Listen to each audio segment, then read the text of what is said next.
গাইনী department প্ৰসূতি শাখা। অলকৰ মনটো সেমেকি পৰিল। এটা বিৰক্তিৰ দীঘলীয়া কোৰ্ছ, ব্যস্ত ছাত্ৰ জীৱন। কলেজ, হাস্পাতাল আৰু হোষ্টেল, হোষ্টেল, হাস্পাতাল আৰু কলেজ। এটা চাইক্লিক জীৱন। কেৱল ক্লাছ আৰু ক্লাছ, পঢ়া আৰু পঢ়া। ৰাতিপুৱা, আবেলি আৰু ৰাতি।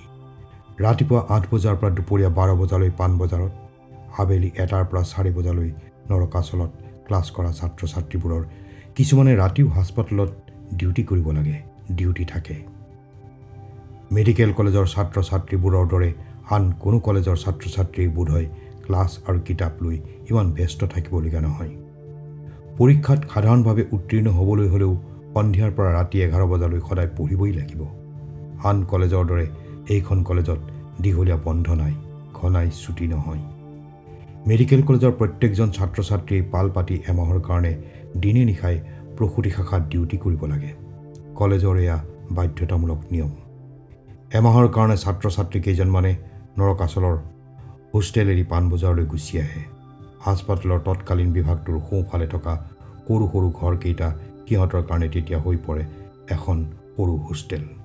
সেই ঘৰকেইটাৰ মাজত থকা সেতা ৰঙা বাগান ভিলাজোপা বহুদিনীয়া পুৰণি। ৰঙীন কাগজ যেন লগা গছজোপাৰ পৰা সৰি পৰা ফুলৰ পাহিবোৰ প্ৰসূতি শাখাত ডিউটি কৰা ছোৱালী কেইজনীয়ে ৰাতিপুৱাই বুটলি নিয়ে। সজাই থ'ব নোৱাৰি টেবুলৰ ওপৰতে থোপাই থয়। নৱজাতক শিশুবোৰৰ ক্ৰন্দন ধ্বনিত সৰি পৰিবলৈকে যেন ফুলবোৰ ফুলে। শিশুৰ হাঁহিত ফুলা পাহবোৰ সিহঁতৰ কান্দোনত সৰি সৰি পৰে। পাহবোৰেও যেন কান্দে, বেদনা মিহলি আনন্দৰ কান্দোন। এক শেৱালি ফুলা বতৰ। হাস্পাতালৰ চৌহদৰ শেৱালি কেইজোপাই যেন হোষ্টেল এৰি কেইদিনমানলৈ ঘৰলৈ যোৱা ছাত্ৰ ছাত্ৰীবোৰক শুভেচ্ছা জনায়। শাৰদীয় বতৰৰ মৰম যাচি কয়, যোৱা সকলোক, যোৱা গৈ অৰুণা, কিন্তু তোমালোক সোনকালে ঘূৰি আহিবা দেই। তোমালোকক নেদেখিলে হাঁহিব খুজিও দেখোন আমি হাঁহিব নোৱাৰোঁ, হাঁহিবলৈ মন নাযায়। অলকে লক্ষ্য কৰিছিল এপাহ দুপাহকৈ ফুলি পুৱতি নিশা সৰি পৰা শেৱালি কেইজোপাৰ থোপাবোৰ সঁচাকৈ পূজাৰ পিছতহে জকমকাই ফুলে, তল ভৰি ভৰি সৰে। কিন্তু অলক, চন্দন আৰু ত্ৰৈলোক্য, সিহঁতৰ যেন শেৱালি কেইজোপাৰ মৰম ল'বলৈ, শুভেচ্ছা গ্ৰহণ কৰিবলৈ সময় নাছিল। আটাইবোৰ ছাত্ৰ ছাত্ৰীয়ে এটা বছৰৰ দীঘলীয়া উৎকণ্ঠাৰে এইকেইটা দিনলৈকে বাট চাই থাকে, অপেক্ষা কৰি ৰয়। যা ভাই, ঘূৰি আহাগৈ। মোৰ এইবাৰ আৰু যোৱা নহ'ল। অলকৰ কথাষাৰত ৰবীন আচৰিত হ'ল। বিচনাপত্ৰ বন্ধা অলক হঠাতে নোযোৱাৰ কাৰণ দেখি ভাবি উলিয়াব নোৱাৰিলে। যাবলৈ ওলোৱা ৰবীনে অলকৰ পইচা পাই অসুবিধা হোৱা বুলি ভাবি সুধিছিল, নাযাওঁ মানে? বিচনাপত্ৰ বান্ধি হঠাতে নোযোৱা হ'লি যে, কিবা অসুবিধা? নহয় অ', আজিৰ পৰা মোৰ ইণ্টাৰ্ণি ডিউটি। তাকে ক, তাৰ কাৰণে বেজাৰ কৰিবলগীয়া কিটো আছে? বিহুত দেখোন তহঁত ঘৰলৈ গ'লিগৈ, মই যাব নোৱাৰিলোঁ। বুজিছ ভাই, duty is duty, this is human service, bye bye. ৰবীনৰ ইংগিত পাই আঁতৰি যোৱা ৰিক্সাখনলৈ একেথৰে চাই অলকৰ মনটো গধুৰ হৈ পৰিল। অকল ৰবীনেই যোৱা নাই, প্ৰায়বোৰ ছাত্ৰ ছাত্ৰীয়ে ঘৰলৈ যাবলৈ ওলাইছে। ভঙাগড়লৈ যোৱা বাটটোত ৰিক্সাৰ লানি। হোষ্টেলটো ক্ৰমান্বয়ে নিস্তব্ধ হৈ পৰিল। চৌহদবোৰ জয়াল জয়াল যেন লগা হ'ল। এৰা, কৰ্তব্য কৰ্তব্যই, কৰ্তব্যৰ দায়িত্বই মৰম চেনেহ নুবুজে। পাৰুলে হয়তো তালৈ অপেক্ষা কৰি ৰৈ থাকিব। আহিব আহিব বুলি বাটলৈ চাই চাই চকু বিষাব। খিৰিককৈ শব্দ এটা শুনিলেও টোপনিৰ পৰা সাৰ পাই মাকক জগাই দিব, মা উঠাচোন, ভাইটি আহিছে হ'বলা।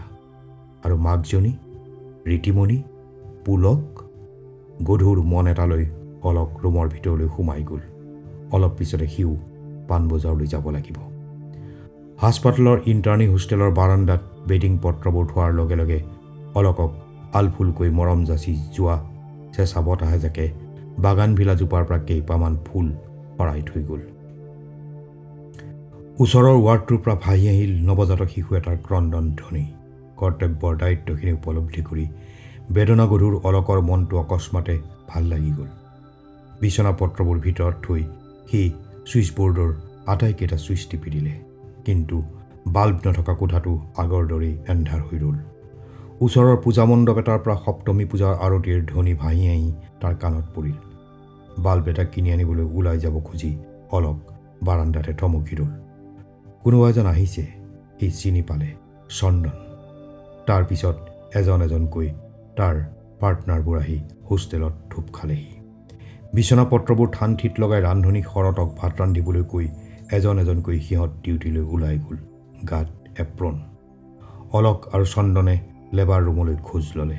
ত্ৰৈলোক্যহঁত এণ্টিনেটাললৈ, ইমাৰ্জেঞ্চিলৈ ৰূপালী আৰু চপলা। এটা দুটাকৈ দিন বাগৰি যায়। পূজাৰ বন্ধও এদিন শেষ হয়। ঘৰলৈ যোৱা ছাত্ৰ ছাত্ৰীবোৰ আকৌ ঘূৰি আহে, নতুন উদ্যম লৈ ব্যস্ত হৈ পৰে। দীপান্বিতাৰ পিছত অলকহঁতৰ ইণ্টাৰ্ণি ডিউটি শেষ হ'বলৈ আৰু বেছি দিন নাছিল। কেইদিনমান পিছতে সিহঁত আকৌ নৰকাচলৰ বুকুলৈ উভতি যাব। ইণ্টাৰ্ণি ডিউটিৰ শেষ দিন। ৰাতি 10 বজাত ডিউটি শেষ হোৱাৰ কথা আছিল যদিও জৰুৰী কেছ এটাত ব্যস্ত হৈ থকা অলকৰ লেবাৰ ৰুমৰ পৰা ওলাই আহোঁতে যথেষ্ট পলম হৈছিল। হাত মুখ ধোৱাৰ পিছত ভাত পানী খাই সি বিচনাত দীঘল হৈ পৰিল, কিন্তু টোপনি নাহিল। অলপ আগতে শিশু এটাক জন্ম দিয়া লেবাৰ ৰুমৰ মহিলাগৰাকীলৈ তাৰ মনত পৰিল। টোপনি আহিব আহিব বুলি বিচনাত ছটফটাই থকা সময়খিনি বৰ অস্বস্তিকৰ। দুৱাৰখন খুলি অলক বাহিৰলৈ ওলাই আহিল। মুকলিৰ চেঁচা বতাহজাক লাগি তাৰ অলপ ভাল লাগিল। বতাহজাকত শীতৰ বাৰতা আছে, কিন্তু তীব্ৰতা নাই। ৰাতিটিতে দুপৰ। অলকে সন্মুখৰ ৰাজপথটোলৈ চাই পঠিয়ালে। ৰাজপথৰ কেইবাটাও বিজুলী বাল্বৰ পোহৰ আহি হাস্পতালৰ গেটৰ মুখত ধূপ খাইছেহি, কিন্তু তাৰ ভাৱ হ'ল পোহৰখিনি যেন উজ্জ্বল নহয়, সেতা। তেনেদৰে সি কিমান সময় চাই আছিল নাজানে, কিন্তু তাৰ দৃষ্টি অকস্মাতে স্থিৰ হৈ ৰ'ল। সি আচৰিত হৈ পৰিল। এজন পুৰুষ আৰু এজনী নাৰী হাস্পতাললৈ সোমাই আহিছে।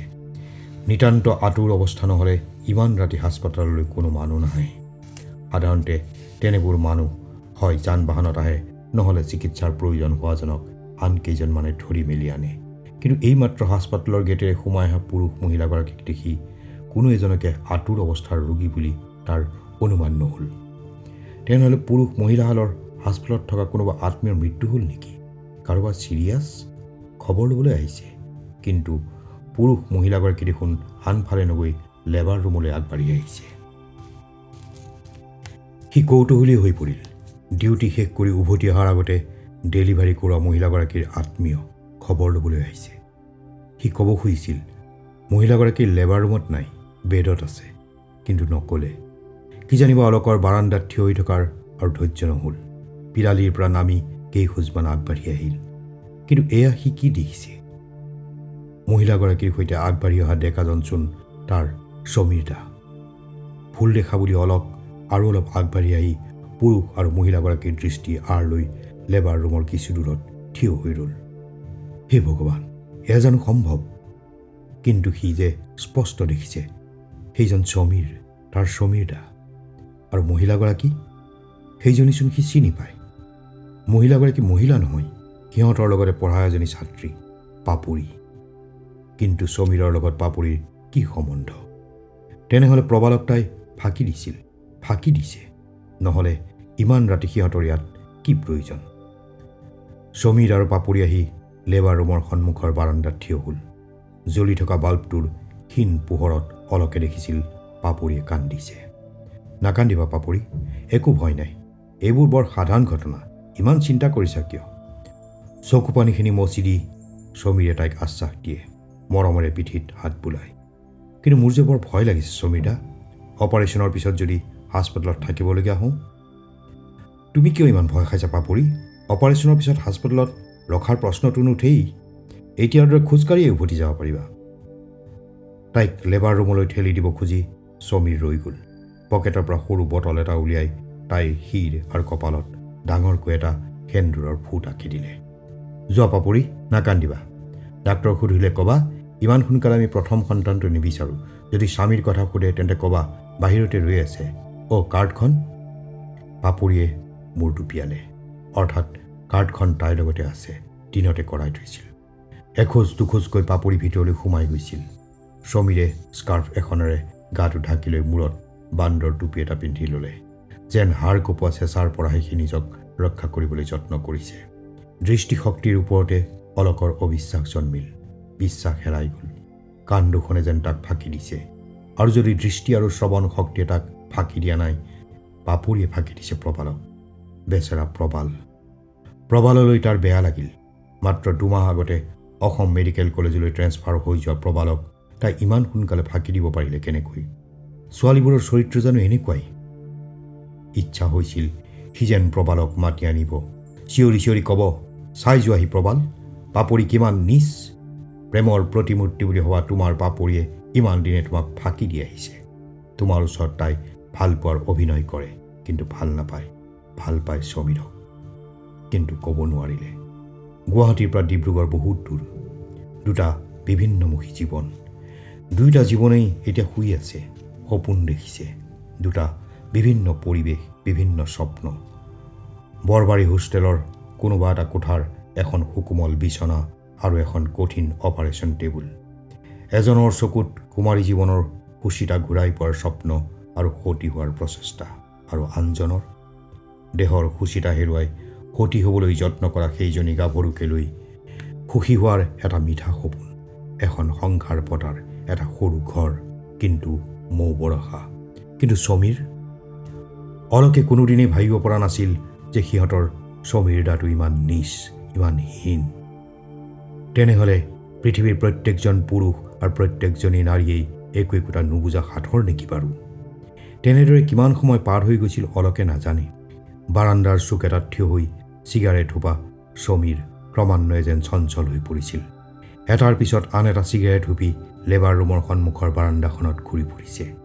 অৱশেষত লেবাৰ ৰুমৰ দুৱাৰখন মেল খাইছিল। চিষ্টাৰ এজনীয়ে দুহাতেৰে পাপৰিক ধৰি লাহে লাহে বাহিৰলৈ লৈ আহিল। সমীৰ দুৱাৰমুখলৈ আগবাঢ়ি গ'ল। Have your better half mister, abortion is over, she is quite okay now. Thank U.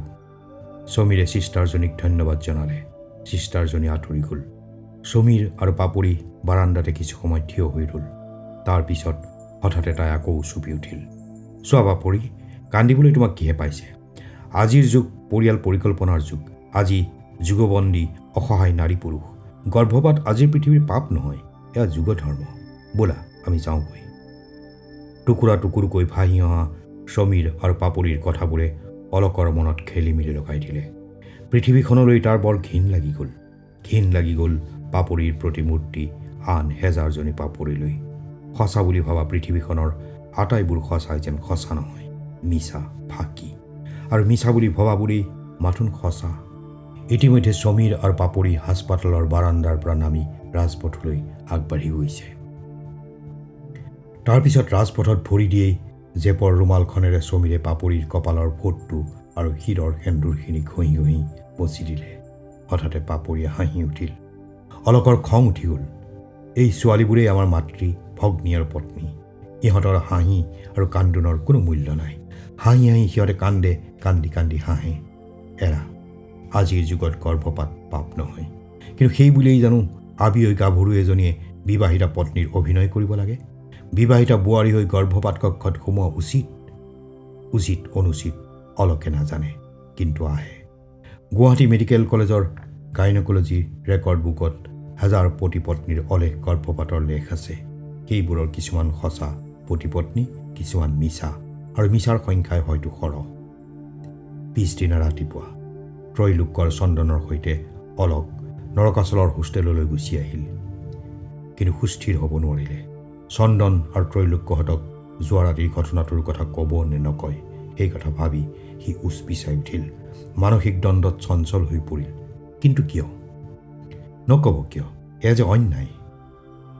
সিহঁতৰ সমীৰ দাক সিহঁতে ভাল পায়, শ্ৰদ্ধা কৰে, কিন্তু যোৱা নিশা দেখা সমীৰ দাজনকতো সিহঁতে শ্ৰদ্ধা কৰিব নোৱাৰে।